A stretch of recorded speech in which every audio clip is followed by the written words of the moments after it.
Assalamualaikum warahmatullahi wabarakatuh. Saya Sukardi Arif Widianto, Guru PPKN SMK Negeri 3 Malang.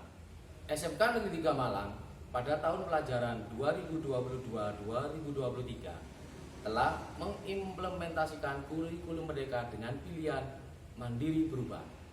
Artinya bahwa dalam proses pembelajaran tahun ini harus ada proses perubahan dari sebelumnya, terutama bagi peserta didik kelas 10 sebagai peserta didik baru, karena perlu diketahui kondisi awal mereka terkait dengan kondisi fisiologis mereka.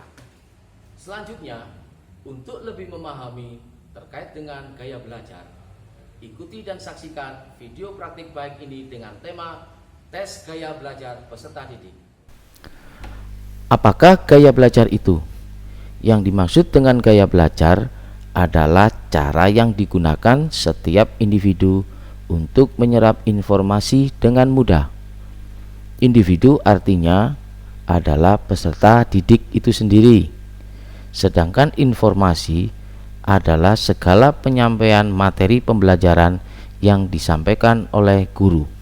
Perlu dipahami bahwa hasil belajar seseorang atau peserta didik itu dipengaruhi oleh cara mereka menyerap informasi ketika pembelajaran dalam konteks apapun berlangsung, apakah itu belajar di dalam kelas atau di luar kelas. Dengan kata lain, secara sadar atau tidak sadar, saat seseorang tersebut sedang menyerap informasi, disitulah pembelajaran secara umum terjadi. Namun, pada umumnya mereka tidak begitu menyadari bagaimana cara mereka menyerap informasi tersebut, melalui penglihatan, visual, menyimak dan berbicara, auditorial, atau mempraktikannya, kinestetikal, agar informasi yang diterima dapat bertahan lama dalam rasa dan memori siswa. Peserta didik mungkin secara dominan belajar dengan menggunakan salah satunya. Kemungkinan lain yang terjadi adalah menyerap informasi melalui perpaduan visual auditorial, visual kinestetikal, auditorial kinestetikal, atau perpaduan ketiganya secara merata, atau bahkan yang satu sedikit lebih dominan dari lainnya. Berikutnya dapat dijelaskan 3 jenis gaya belajar. Visual, menyerap informasi terkait dengan visual, warna, gambar, peta, diagram, dan belajar dari apa yang dilihat oleh mata. Artinya, bukti-bukti konkret harus diperlihatkan terlebih dahulu agar mereka paham. Auditorial, gaya belajar dengan cara mendengar yang memberikan penekanan pada segala jenis bunyi dan kata, baik yang diciptakan maupun yang diingat. Seseorang lebih cepat menyerap informasi melalui apa yang ia dengarkan. Selanjutnya, kinestetikal. Mereka dapat belajar paling baik dengan berinteraksi atau mengalami hal-hal di sekitarnya, cenderung mampu memahami sesuatu dengan adanya keterlibatan langsung daripada mendengarkan ceramah atau membaca dari sebuah buku. Suka melakukan hal-hal dan menggunakan tubuh mereka untuk mengingat fakta seperti memanggil, dialing, nomor telepon pada telepon genggam mereka. Gaya belajar kinestetikal berarti belajar dengan menyentuh dan melakukan.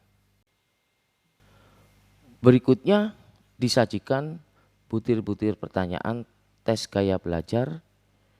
Yang selanjutnya, butir pertanyaan tersebut disajikan melalui aplikasi Google Form.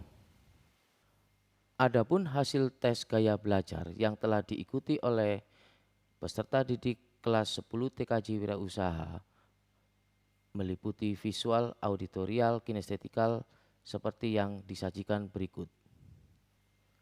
Dari hasil tes gaya belajar tersebut, maka dapat diinterpretasikan tes gaya belajar tersebut dan saran belajar bagi para pembelajar, yang dalam hal ini baik bagi guru maupun siswa.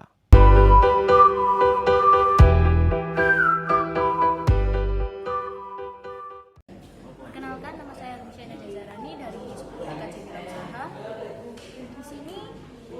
kan ada tes diagnostik untuk seluruh siswa yang ada di sini. Nah, menurut saya itu tes diagnostiknya tuh asing gitu ya, asing. Jadi saya agak nggak paham tentang tes ini. Akhirnya sama dan diarahkan. Ternyata tes ini untuk mengetahui bagaimana cara belajar kita dan gaya belajar kita. Dan saya sendiri pun ternyata mendapat tes gaya belajar seperti kinestektika.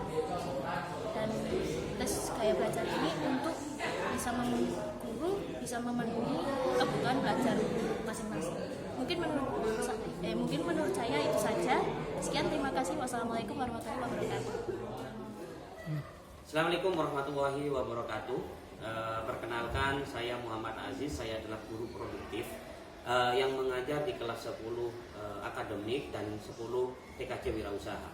Terkait yang dilakukan oleh Bapak Arif, yang beliau melakukan mendiagnosis kondisi awal peserta didik di kelas, itu sungguh luar biasa dan sangat membantu kita para guru.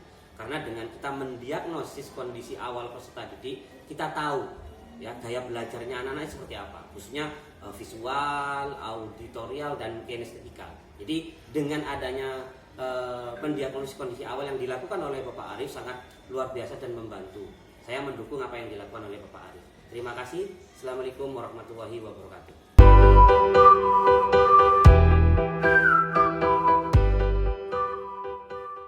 Ibu bapak guru hebat yang telah mengikuti dan menyaksikan video ini, beri masukan dan saran demi perbaikan pada video-video praktik baik berikutnya.